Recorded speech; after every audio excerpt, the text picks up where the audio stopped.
Look at this expanse of heavy, hypersaline water. Today, the Dead Sea sits as a quiet geological tomb. Beneath this sterile environment lie the remains of a civilization that managed to entirely erase itself from the living world. To understand how they vanished, we have to look at what this valley used to be. Thousands of years ago, the ground here was fed by sweetwater springs. The soil yielded massive agricultural harvests, making the local population exceptionally wealthy. This historical map places the setting right between modern-day Jordan and Palestine. That specific geography turned the cities of Sodom and Gomorrah into dominant hubs. They controlled a massive intersection of trade routes and natural resources. That intense influx of wealth birthed a specific, dangerous kind of arrogance. The citizens of Sodom built towering walls and hoarded immense riches, operating under the assumption that their economic power shielded them from any natural or social consequence. When wealth is stripped of any ethical responsibility, the resulting sense of security creates a vacuum.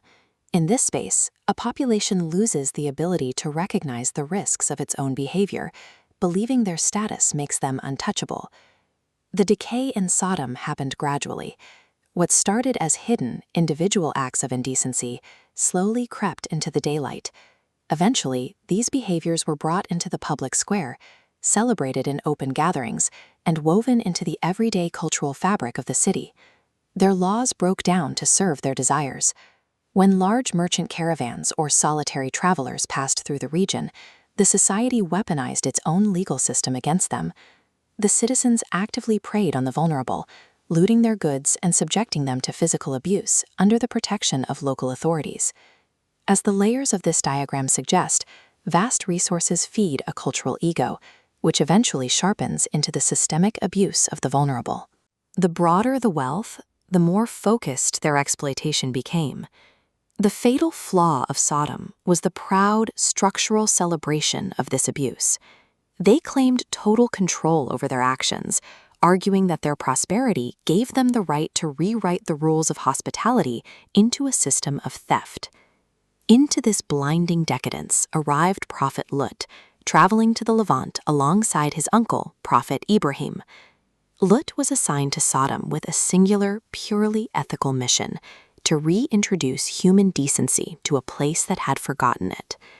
Living in Sodom took a severe psychological toll. Lut woke up every day to watch a prosperous, highly functioning society actively choose cruelty. The constant exposure to their public indecency and hostility became a deep internal anguish for him. His methodology was relentless. He would stand in the center of their busy streets, standing completely still while the society moved rapidly around him. He tried to explain that physical infrastructure and high walls cannot sustain a society that lacks foundational ethics. The population responded with open mockery. The local leaders laughed at his warnings, proudly asserting their complete bodily autonomy. They taunted him, actively daring Lut to summon divine punishment if he was actually telling the truth. When a society reaches the point where it actively mocks the very concept of ultimate accountability, it severs its own lifeline. There is no internal mechanism left for correction. The divine decree was eventually finalized. Angels first visited Prophet Ibrahim, who immediately tried to negotiate on behalf of Sodom out of deep compassion. But the response was final. The deadline for their repentance had completely expired. These angels entered Sodom disguised as handsome travelers. They made their way to Lut's house, seeking refuge for the night. Their arrival acted as a final catalyst, bringing the city's moral rot directly to Lut's doorstep. Word of the outsiders spread rapidly. A massive, violent mob surrounded Lut's house in the dead of night. They hammered against the heavy wooden door, demanding that Lut hand over his guests so they could assault them. At the absolute take of the mob's aggression, the angels dropped their human disguise. In an instant, they struck the attacking crowd with blindness. The mob's overwhelming physical numbers were instantly rendered useless as they stumbled away from the door in confusion. With the city's guilt fully exposed, the angels gave Lot a desperate final instruction.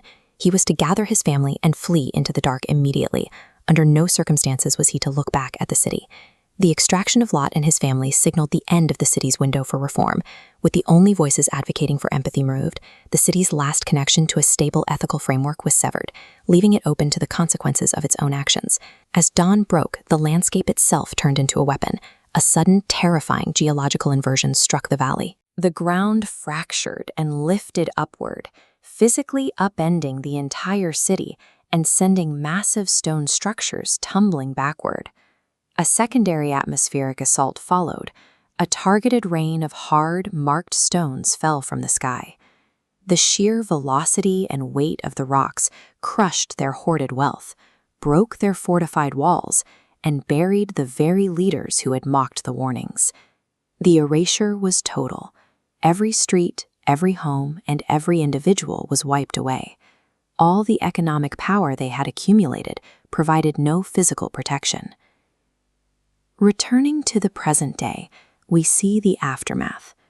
This tall vertical rock formation, traditionally referred to as Lot's wife, stands against the desert cliff. It remains an eternal, physical warning left behind in the fractured landscape. The ruins of the Dead Sea suggest a harsh historical reality. A civilization's survival isn't guaranteed by the height of its walls or the depth of its vaults, but by the moral code that governs its people. When that code is abandoned, the very ground they stand on can become the agent of their complete removal.